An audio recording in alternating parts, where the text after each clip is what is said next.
구약성경 창세기 39장 1절부터 6절까지의 말씀을 우리 한 절씩 교독하겠습니다. 제가 먼저 1절을 읽겠습니다.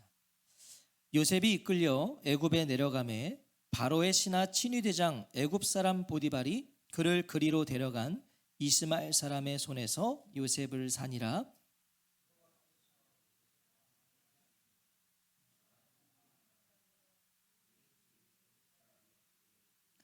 그의 주인이 여호와께서 그와 함께 하심을 보며 또 여호와께서 그의 범사에 형통하게 하심을 보았더라.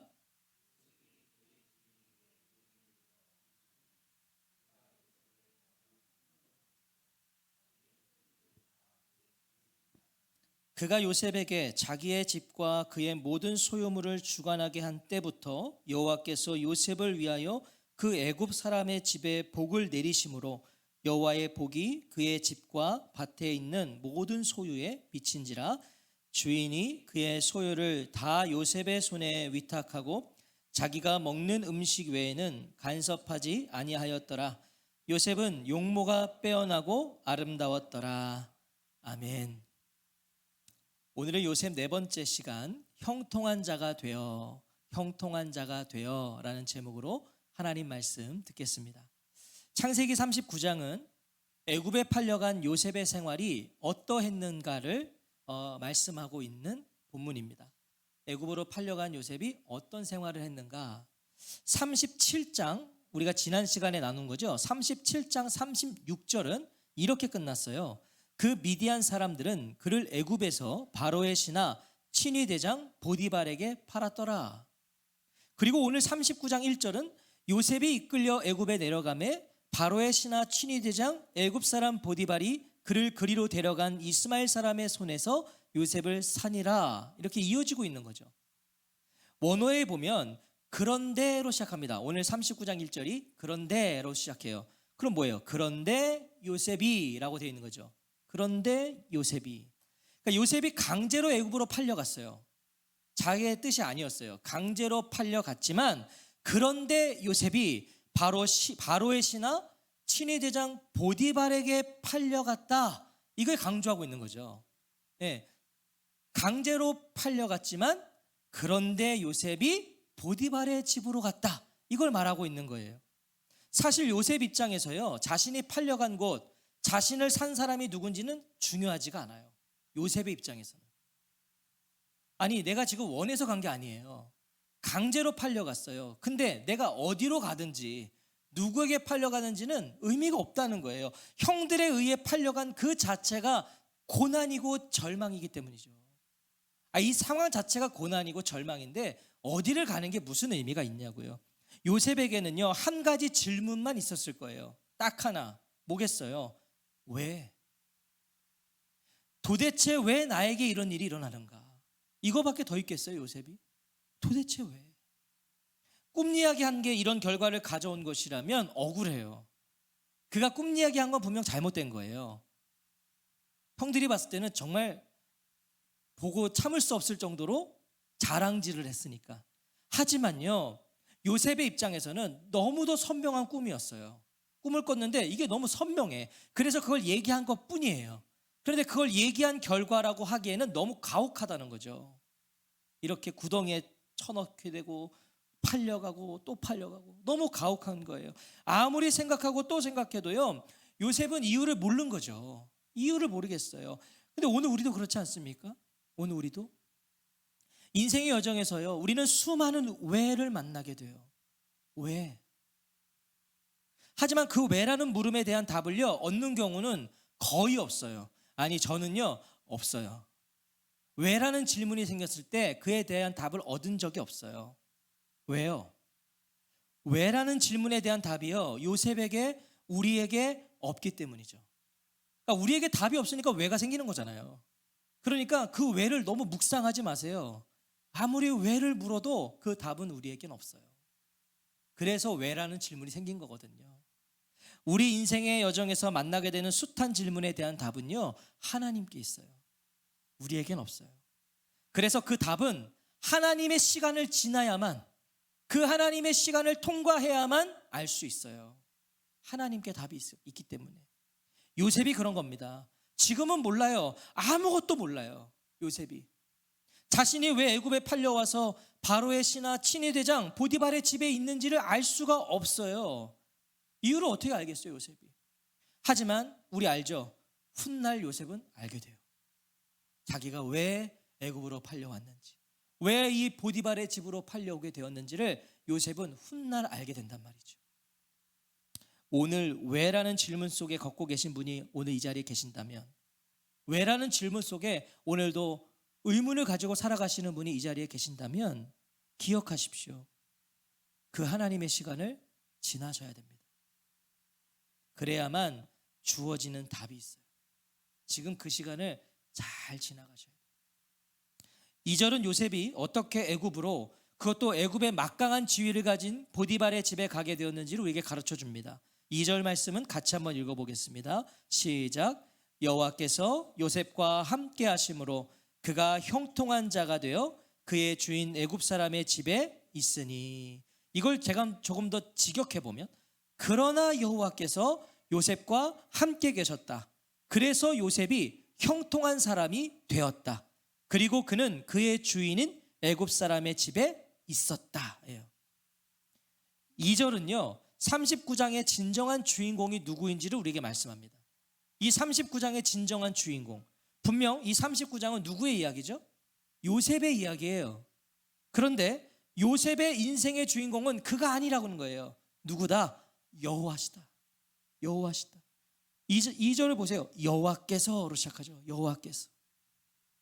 요셉의 인생을 이끌고 계셨음이 선언되고 있어요. 여호와께서 요셉의 인생을 이끌고 계셨다. 요셉은 여호와께서 함께 하심으로 형통한 자가 되었다고 말씀해요. 형통의 의미가 무엇인지를 우리가 다시 한번 생각해 보게 됩니다. 오늘 우리가 이거 생각해 보는 거예요. 형통의 의미가 무엇인가? 여기서 형통은요, 번영케 하다, 번영을 체험하다예요. 번영케 하다, 번영을 체험하다. 2절은요 요셉의 무엇이 형통하다고 말씀하시죠? 지금 2절에서 요셉의 뭐가 형통했다는 거예요? 그의 주인 애굽 사람의 집에 있으니. 이게 형통하다고 말씀하고 있거든요. 2절은 당시 보디발에게는요 많은 종들이 있었을 거예요. 그는 유력 인사잖아요. 힘이 있어요. 권력이 있어요. 종들이 많았을 겁니다. 그리고 그 대다수의 종들은요 집 밖에서 고된 노동을 했을 거예요. 사실 노예들의 인생은 그런 일을 하는 거잖아요. 고된 일들을. 물론 요셉도 처음에는 가장 힘든 일에 배치되었을 거예요. 왜냐하면 이제 막 왔거든요. 이제 막 팔려왔으니까 제일 힘든데, 아무도 가기 싫어하는 곳에 요셉이 배치되었을 거예요. 그는 거기서 일했을 겁니다. 하지만 어느 순간 그는요 그의 주인 애굽 사람의 집에 있으니 라는 거예요. 이건 뭐예요? 보디발의 신임을 얻어서요 지위가 올라가서 집안에서 일하는 자가 되었다는 거예요. 집안에서. 자, 그러면 우리가 여기서 좀 이제 잘 생각해 보셔야 돼요. 그러면 그래서 요셉이 형통한 자가 되었다고 말씀하시는 걸까요? 집 밖에서 호된 일을 하던 요셉이 이제 집 안으로 들어와서 조금 비교적 편안하고 깨끗한 일을 하게 되었다. 이게 그래서 그는 형통한 자가 되었다라고 말하는 걸까요? 만약에 그렇게 말한다면요 듣는 요셉은 기분 나쁠 겁니다. 자, 우리가 동일한 선상, 같은 선상에서 한번 이렇게 생각해 볼까요? 구덩이에서 건져진 것이 형통이라면, 우리는 보통 형통을 그렇게 해석하잖아요. 구덩이에 빠졌는데 나왔어요. 그럼 우리 형통한 거예요. 그게 잘 풀렸으니까. 자, 그렇게 그것이 형통이라고 말한다면요 그러면 애굽으로 팔려간 것은 해석이 안 되는 거예요. 건져낸 게 형통이다. 그럼 그 다음 팔려간 건 어떻게 해석하실 거예요? 그건 형통이 아니잖아요. 팔려갔잖아요. 해석이 안 되는 거예요. 그래도 부잣집으로 팔려갔으니까 형통한 것이고, 밖이 아니라 집 안에서 일하게 되었으니 형통한 것이라고 말할 수 있지만, 생각해 보십시오. 그래봐야 아버지 품을 떠나 아무도 알지 못하는 애굽 땅에 팔려온 노예일 뿐이라고요. 그걸 누가 좋은 거라고 말할 수 있겠어요? 아버지 품을 떠났는데, 내가 원하지 않는 지역의 나라로 와서 내가 지금 노예가 되었는데 그걸 누가 형통이라고 말할 수 있냐고요. 부와 권력을 가진 보디발의 집에 있는 것도, 집안에서 상대적으로 깨끗한 일을 할 수 있는 것도, 그런 자리도 그것이 요셉에게는 형통한 삶으로 여겨지지 않았을 거예요. 요셉이 이게 뭐가 좋았겠냐고요. 난 노예인데 어차피. 하지만 성경은요, 여호와께서 요셉과 함께 하심으로 그가 형통한 자가 되어라고 말씀해요. 무엇입니까? 요셉이 형통한 자가 되었다는 것은요, 요셉의 상황과 환경이 좋아서가 아니에요. 환경이 좋아져서, 상황이 좋아져서 그가 형통한 자가 되었다라는 것이 아니라 요셉의 상황과 환경과는 상관없이 그의 상황과 환경은 계속 바뀌었어요. 구덩이에 있던 자가 팔려가고 또 팔려가고 계속 바뀌어 갔지만 하나님과 요셉의 관계는 바뀌지 않았다는 거예요. 그게 형통이었다는 거예요. 그는 계속 바뀌는 상황과 환경을 살았지만 하나님과 그의 상황, 관계는 바뀌지 않았다. 하나님과 요셉의 관계는요, 그의 상황과 환경에 관계없이 언제나 같았다는 겁니다. 구덩이에 있을 때도, 그가 팔려갈 때도, 또 팔려갈 때도, 고된 일을 할 때도, 비교적 좋은 일을 할 때도 하나님과의 관계는 바뀌지 않았다. 그래서 요셉이 형통한 자가 되어라고 말씀하시는 거예요. 오늘 우리가 형통을요, 재정립해야 됩니다. 오늘 그 시간이에요. 형통을 다시 정립해야 돼요. 형통은요, 나의 상태와 상황이 아닙니다. 그건 형통이 아니에요. 형통은 상태와 상황과 전혀 상관없이 하나님이 함께 하심으로예요. 하나님이 한순간도 요셉과 떨어져 계시지 않으셨다는 뜻이에요. 한순간도. 문제는요, 이것을 아느냐 모르느냐에 있는 거예요. 이걸 아느냐 모르느냐. 3절은 보디발이요, 여호와께서 요셉과 함께 하심을 보았다고 말씀해요. 보디발이 요셉을 보면서 여호와께서 요셉과 함께 하심을 보았다. 보디발이 요셉의 뭘 봤겠습니까? 요셉의 삶의 태도와 자세를 보지 않았을까요? 그의 삶의 자세, 그의 태도. 요셉도 처음에는 보디발 집 밖에서 노동을 했어요. 고된 일을 했습니다. 그런데 그의 모습 속에 여느 종들과는 다른 그 무엇이 있었던 거예요. 다른 거예요. 똑같이 힘든 일을 시켰는데 뭔가 요셉은 다른 거죠. 그의 눈빛이 뭔가 달랐어요. 팔려온 노예인데 무엇인가 달랐다는 겁니다, 요셉이. 그래서 그를 눈여겨보다가 그의 주인이 여호와께서 그와 함께 하심을 보며 또 여호와께서 그의 범사에 형통하게 하심을 보았더라. 하나님이 요셉이 하는 일이 무엇이든지 잘 되게 하셨다는 거예요. 잘 되게 하셨어요, 하나님.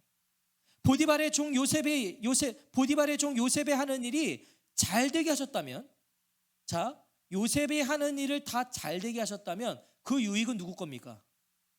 보디발 거예요. 보디발이 주인이잖아요. 요셉이 하는 일마다 잘 되는 건 요셉에겐 유익이 없어요. 다 보디발의 유익이에요. 우리는 여기서 형통의 또 다른 의미를 발견하게 되는 거죠. 형통의 또 다른 의미. 형통은요, 요셉이 복을 받는다가 아니에요. 뭐예요? 요셉이 복이 된다는 거예요. 이거 다른 겁니다. 복을 받는다가 아니라 복이 된다. 요셉이 있어서 보디발이 복을 받아요. 요셉이 있어서. 참된 형통은요, 형통한 자가 있어서 주변에 형통함이 있는 거예요. 그러니까 우리가 이제 형통함을 정의할 때요, 내가 잘 되고 내가 잘 풀리고 내가 잘 올라가는 걸 형통이라고 보면 안 돼요. 진짜 형통은 내가 잘 됨으로 주변도 잘 돼야 돼요. 내가 있음으로 내 주변도 복을 받아야 돼요. 그러니까 나만 복을 받으면 그건 형통이 아니에요. 그러니까 복을 받는 것에 그치시면 안 돼요. 복을 받는 것을 넘어서 복이 되셔야 돼요. 복이 돼야 돼요. 복을 받는 인생을 넘어 복이 되는 인생들이 되시기를 주의 이름으로 축복합니다. 이거 완전 다른 인생이에요. 완전 다른 인생이에요. 이런 요셉을 보디발이 어찌 곁에 두지 않을 수 있냐고요. 시키는 일마다 잘 되는데요, 곁으로 불러들일 수밖에 없는 거예요. 4절을 같이 한번 읽을까요? 시작. 요셉이 그의 주인에게 은혜를 입어 섬김에 그가 요셉을 가정 총무로 삼고 자기의 소유를 다 그의 손에 위탁하니. 보디발은 요셉을 개인 비서로 삼아요. 불러들여요. 집안으로 개인 비서로 삼고 자신의 집안일과 소유물을 요셉에게 맡깁니다. 요셉이 그의 주인에게 은혜를 입어라고 돼 있어요. 이거를 직역하면 그래서 요셉이 그의 눈들 안에서 은혜를 발견했다 해요. 보디발의 눈들 안에서 은혜를 발견했다. 이건 뭐겠습니까? 보디발이여 신뢰가 가득한 눈으로, 따뜻한 눈으로 이 요셉을 바라보고 인정했다는 뜻이에요. 보디발이 요셉을 볼 때마다 그 신뢰의 눈빛, 요셉을 향한 보디발의 신뢰와 인정은요, 자신의 모든 걸 그에게 맡기는 것이었습니다. 이게 얼마나 신뢰했는지를 말해주는 거죠. 저에게 다 맡기실 수 있으세요? 전 재산 저에게 맡기실 수 있으세요? 지금 보디발은 요셉에게 자신의 전 재산을 맡겼다고요. 그 정도의 신뢰였단 말이에요. 총애를 받았어요.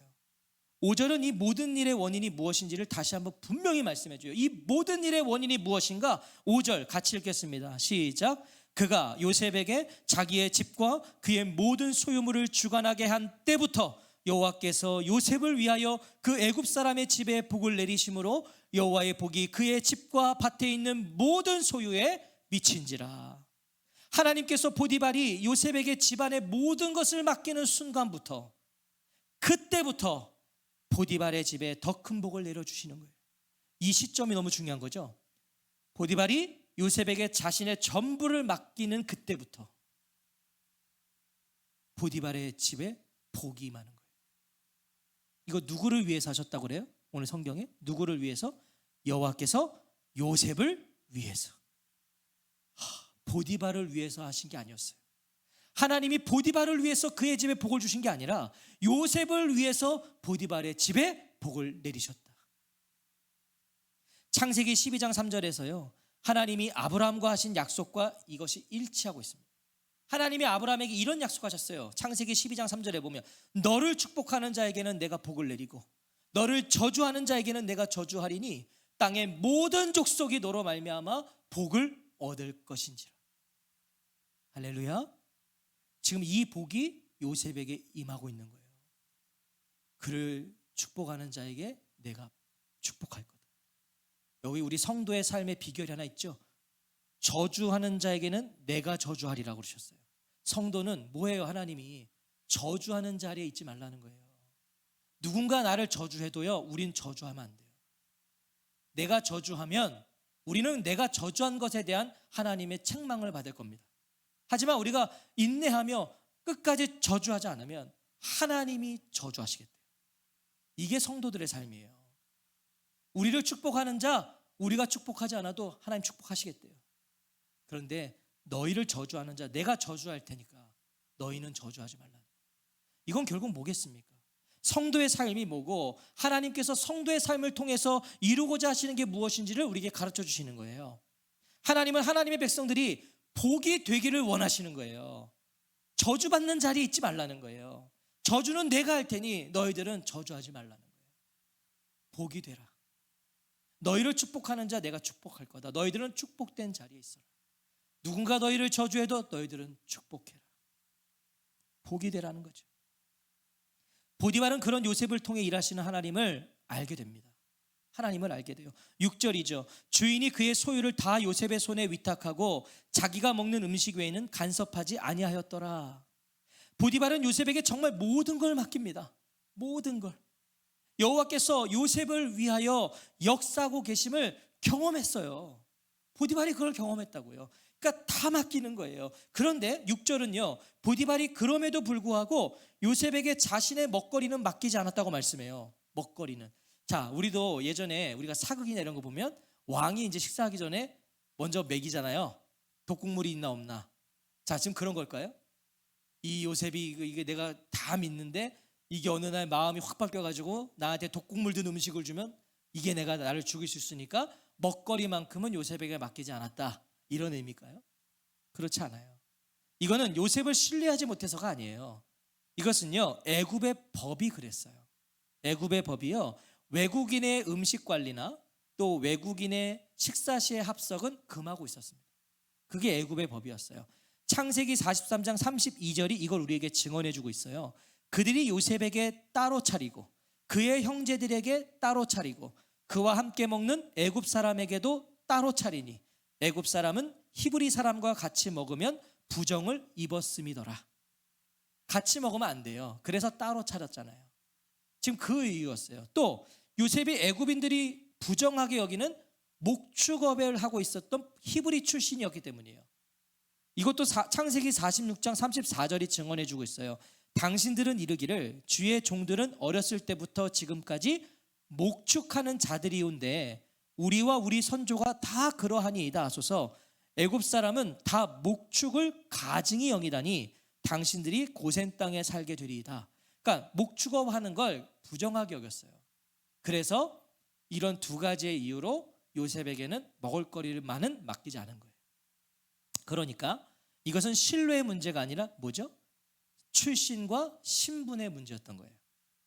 신뢰는 문제가 없었어요. 자, 이것이 요셉이 이런 유력 인사 보디발에게 얻은 신뢰와 위임입니다. 모든 걸 맡겼어요. 그 정도의 신뢰와 위임을 얻었어요. 그런데 본문은요, 이 모든 결과의 원인이 하나님께 있음을 반복해서 강조하고 있죠. 요셉에게 이런 신뢰와 위임을 얻을 수 있는 건 하나님께 있었다. 2절에 보면 여호와께서 요셉과 함께 하심으로, 3절에서도 그의 주인이 여호와께서 그와 함께 하심을 보며, 하지만 보디발이요, 하나님께서 요셉과 함께 하심을 알 수 있었던 것은 요셉의 생활이 뒷받침되었기 때문입니다. 오늘 이걸 이제 잘 들으셔야 돼요. 생각해 보세요. 만약 보디발이 요셉에게서요, 하나님이 함께 하신다는 것을 발견했음에도, 야, 뭔가 저 사람은 하나님이 함께 하시는 것 같아, 이걸 발견했어요. 했음에도 요셉의 생활이 엉망이었다면, 요셉의 생활이 신실함과 진실함이, 정직함이 그에게 없었다면 이렇게 신뢰와 위임을 할 수 없었을 겁니다. 그렇지 않아요? 아니, 하나님이 함께 하시는 건 알겠는데요, 삶이 엉망인 거예요. 어떻게 하면 일을 안 할까 눈치 보며 요리조리 미꾸라지처럼 빠져나가는 요셉을 보면 보디발이 어떻게 그를 통해서 하나님이 함께하고 계심을 확신했겠습니까? 못하죠. 요셉의 생활이 뒷받침된 거예요. 요셉이 처음부터 보디발의 눈에 든 것이 아니라는 걸 꼭 기억하세요. 처음부터 보디발의 눈에 요셉이 들어온 거 아니에요. 처음에는 보디발도 요셉을 그냥 힘든 일에 넣었다고요. 근데 하루하루 그를 본 거예요. 봤는데 다른 거예요. 뭔가 열심히 있어요. 뭔가 그 얼굴에 빛이 나요. 종인데 얼굴에 빛이 나요. 눈빛이 살아있는 거예요. 요셉의 땀과 성실함이 있었어요. 그래서 그가 보디발의 눈에 들어온 거예요. 요셉은 이유를 알 수 없는 시간을 살고 있었죠. 왜 내가 외국에 와서 왜 이런 일을 하고 내가 왜 노예가 되었는가, 이유를 알 수 없는 시간을 살고 있었지만 주어진 그 시간을 헛되이 보내지 않았다는 거예요. 요셉은 헛되이 보내지 않았어요. 원망과 불평으로 그 시간을 살지 않았어요. 내가 진짜 재수없는 인생이구나, 내 인생에 왜 이런 일이 일어나냐, 살아서 뭐해, 인생 뭐해, 이렇게 살지 않았단 말이에요. 이해할 수 없는 그 자리도요, 요셉은 성실히 감당했어요. 성실히. 그러면 질문이 생기죠.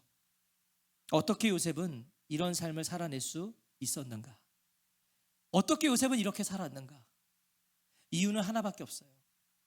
억지로 팔려온 곳에서 뜻하지 않은 노예의 삶을 살고 있었지만 요셉은 하나님을 알았어요. 이거 외에는 이게 풀리지 않는 거예요. 하나님을 알았어요. 구덩이가 요셉에게 그것을 가르쳐 주었어요. 저는 그렇게 확신해요. 구덩이에서 요셉은 그걸 배웠어요. 자신을 사랑하던 어머니는 이미 동생을 낳다가 돌아가셨어요. 어머니는 없어요. 어머니는 이미 죽었어요. 세상에 없어요. 채색옷을 지어 입히면서까지 자신을 편애해줬던, 지극히 자기를 사랑해줬던 아버지도요, 구덩이 안 요셉 곁에 없었어요. 그렇죠? 아무리 그 아버지라도 요셉이 구덩이 속에 있을 때 곁에 있을 수 없었어요. 형들도 구덩이 안이 아니라 구덩이 밖에 있었어요. 형들도. 구덩이 속에서 요셉이 볼 수 있는 것은 하나님뿐이었잖아요. 하늘만 열려 있었어요. 구덩이 속에. 그는 하나님밖에 볼 수 없었어요. 요셉은요, 구덩이 속에서도 함께 해주시는 하나님을 만난 거예요. 이 구덩이 속에 나밖에 없는데, 누구도 나의 곁에 있을 수 없는데 하나님은 지금 나와 함께하고 계시고, 그걸 그 구덩이에서 뼈저리게 느낀 거예요. 그리고 거기서 아버지도 이 채색 옷도 자신을 지켜주지 못한다는 것, 오직 하나님만이 자신을 지켜주실 수 있다는 것을 그는 구덩이 속에서 깨달았어요. 하나님밖에 없는 거구나. 나의 신분을 상징했던 채색옷조차도 나를 지킬 수 없는 거구나. 아버지도 내가 여기 있는 것조차 모르잖아요. 아버지는 하나님밖에 없구나. 구덩이 밖을 나와서 애굽으로 갔지만, 의리의리한 집의 노예가 되었지만 여전히 요셉에게는 구덩이와 같았을 거예요. 그게 무슨 자기에게 기쁨이 되겠어요. 난 이미 팔려온 존재인데, 난 노예인데, 그게 무슨 구덩이와 같은 거죠. 여전히 구덩이 속에 있는 거예요. 한치 앞을 알 수 없어요. 또 어떤 일이 만나게 될지는 몰라요. 언제 이렇게 있다가 내가 또 팔려갈지 몰라요. 하지만 그럼에도 분명한 한 가지는 하나님이 나와 함께 하신다는 거, 그리고 내가 의지할 분은 하나님뿐이라는 거, 이거 하나만큼은 확실했던 거예요. 요셉의 신실함은 바로 여기에 있던 거죠. 여기에 있던 거예요. 3절은 보디발이요, 여호와께서 요셉과 함께 하심을 보았다고 말씀해요. 보디발이 여호와가 요셉과 함께 하심을 보았다. 이건 뭘 말해주는 것입니까? 이건 뭘 말해주는 거예요? 누군가가 나를 보면서 하나님이 함께 하심을, 하나님이 범사에 형통하게 하심을 알았다는 건 뭐예요? 누가 나를 보고 하나님을 알았대요. 누가 나를 보고 하나님이 함께 하심을 알았대요. 이건 뭘 말해주는 거예요? 나의 삶을 통해 하나님이 드러났다는 증거 아닙니까?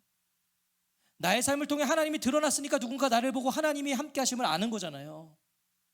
나의 삶을 통해 하나님이 드러나시는 길은 다른 게 없어요. 나의 삶을 통해 하나님이 드러나시는 길은 딱 하나예요. 나와 함께 하시는 하나님과 나도 함께 하는 거예요. 그래야만 누군가가 나를 통해 하나님을 보는 거예요. 요셉이 그랬던 거예요. 요셉이 자신과 함께 하시는 하나님을 요셉도 잊지 않은 거예요. 그랬더니 보디발이 그를 보고 하나님이 그와 함께 하심을 본 거예요. 하나님이 한순간도 요셉과 떨어져 계시지 않았고, 요셉 또한 그 하나님을 잊은 적이 없던 것입니다. 그러니 그의 삶에서 여호와가 보였던 것이죠. 사랑하는 성도 여러분, 이것이 형통입니다. 이것이 형통이에요. 요셉의 형통은 하나님이 그와 함께 하심과 그가 하나님을 잊지 않음에 있었어요. 하나님의 함께 하심, 그 하나님을 잊지 않음, 이게 형통이라고. 형통은요, 그래도 하나님이 함께 하셨다가 아닙니다. 우리는 그렇게 또 하나님의 은혜를 찾기도 하죠. 뭐가 일이 터졌는데 그래도 하나님이 이렇게 하셨어, 그래도 하나님이 함께 하셨다, 이게 형통이 아니에요. 형통은 그때도 하나님이 함께 하셨다예요. 그래도 하나님이 함께 하셨다가 아니라, 오늘 이거 새기십시오. 그때도 하나님이 함께 하셨다. 형통은 위안 삼을 거리 찾아서 그래도 이렇게 해주셨으니 다행이다가 아니라, 성공 중에도 실패 중에도, 고난 중에도 기쁨 중에도, 아픔 중에도 건강 중에도, 억울함 중에도 감사 중에도 그때도 하나님이 함께 하셨다예요. 그것이 형통이에요. 그때도 함께 하셨다. 그래서 모든 상황 속에서 약속의 말씀을 붙잡고 하나님이 기뻐하실 일을 감당하며 믿음으로 살아내는 거예요. 그게 형통이에요. 모든 상황 속에서 약속의 말씀을 붙잡고 하나님이 기뻐하실 일들을 감당하는 거예요. 믿음으로 살아내는 거예요. 하나님께서 그것이 형통이라고 말씀하세요. 그게 형통이다. 형통은 내가 무엇을 보는 것이 아니라 나를 통하여 누군가가 하나님을 보는 거예요. 그게 형통한 삶이에요. 나만 보이는 삶은, 우리는 그런 삶을 형통한 삶이라고 말해서는 안 돼요. 나만 보이는 삶, 잘 나가는 삶이겠죠. 하지만 그건 형통한 삶이 아니에요. 형통한 삶은 나를 통하여 누군가가 하나님을 볼 수 있어야 돼요. 우리는 그런 사람을 형통한 삶이라고 말할 수 있어요. 그러니까 이거는 뭐 부자냐 가난하냐 의미가 없는 거예요. 건강하냐 가난하냐 의미 없는 거예요. 가난해도 병들어도 그를 통하여 하나님을 보인다면 그 사람은 형통한 인생이에요. 형통은 복을 받는 인생이 아니라 복이 되는 인생이기 때문이에요. 복이 되는 인생. 여호와께서 요셉과 함께 하심으로 그가 형통한 자가 되어. 요셉의 형통은 하나님과의 동행이었습니다. 하나님과의 동행. 동행은 서로 함께 하는 거죠. 우리가 같이 걸어간다고 동행했다고 말하지 않아요. 함께 하는 거예요. 서로 함께 가야 동행했다고 말하지, 그냥 같은 길을 같이 갔다고 동행했다고 말하지 않는다고요. 일방적인 게 아니란 말이죠. 동행은 서로 함께 하는 거예요. 그래서 그의 주인이 여호와께서 그와 함께 하심을 보며 또 여호와께서 그의 범사에 형통하게 하심을 보았더라. 요셉이 하나님과 동행했기 때문에 하나님을 본 거예요. 하나님께서 요셉의 믿음과 신실함을 통해서 하나님의 일을 하셨습니다. 하나님의 일을 하셨어요. 요셉이 자신의 현실이 이해가 돼서 만족해서 성실하고 신실하게 산 게 아니라는 걸 기억하세요. 오늘 그걸 꼭 기억하세요. 요셉이 이해돼서 이렇게 산 게 아니에요. 자기의 이 상황이 만족스러워서 이렇게 산 게 아니었단 말이에요. 이해가 안 됐고 만족스럽지 않았어요. 하지만 요셉은 이해할 수 없고 마음에 들지 않는 이 현실이었지만 하나님이 그런 자신의 삶에도 함께하고 계심을 알았기 때문에 성실하고 신실했던 거예요. 이 삶에도 하나님이 함께하심을 알기 때문에. 형통은 하나님이 우리와 함께하심으로 우리를 통하여 하나님의 일을 하시는 거예요. 그게 형통이에요. 하나님이 우리와 함께하심으로 우리를 통해 하나님의 일을 행하시는 거예요. 하나님이 그렇게 하시겠다 하십니다. 오늘 우리에게 그 말씀하시는 거예요. 내가 그렇게 할 거야. 약속하셨어요. 하나님은 이미 준비가 되셨어요. 우리를 형통한 자가 되게 하시기 위해 하나님이 이미 준비되셨다고요. 그것을 알고 믿음으로 자신을 내어드리는 것, 나의 뜻이 이루어지기보다 하나님의 뜻이 이루어지도록 길을 열어드리는 것, 그게 형통입니다. 그게 형통. 형통은 하나님 뜻대로 가고 있을 때를 말하고 있기 때문이죠. 형통은요, 내 뜻대로 잘 나갈 때를 말하는 게 아니라 하나님의 뜻대로 가고 있을 때 우리는 그걸 형통이라고 말하는 거예요. 성경이 오늘 그것이 형통이라고 말하는 거예요. 하나님께서 하나님의 일을 행하시는 형통한 자가 되어서 남김없이 쓰임받는 저와 성도님들 되시기를 주의 이름으로 축원합니다. 하나님, 제가 요셉처럼 형통한 자가 되기를 원합니다. 이해할 수 없어도, 만족스럽지 않아도, 저의 이 상황 속에서도 하나님이 일하고 계신 그 하나님을 바라볼 수 있는 눈을 달라고 기도하십시오. 그게 형통한 거니까. 하나님, 내 뜻대로 잘 나가는 것을 형통으로 여기지 않고 하나님의 뜻대로 가고 있다면, 혹 지금 이것이 하나님의 뜻이라면 그것이 형통인 줄 아는 저희들 되게 해달라요. 사실요, 지금 우리가 처해 있는 상황은 다 달라요. 그렇죠? 다 달라요. 근데 거기 하나님 뜻이 있어요. 그럼 형통한 거예요. 견디세요. 버티세요. 하나님이 하나님의 일을 하시는 거예요. 우리의 견딤으로 하나님이 하나님의 일을 하세요. 우리의 버팀으로 하나님이 하나님의 일을 하세요. 그걸 통과하면 하나님이 가르쳐 주세요. 그게 존귀한 삶이에요. 저와 성도님들의 한 주간의 삶이 그 형통이 있는 삶이 되시기를 다시 한번 주의 이름으로 축복합니다. 아멘.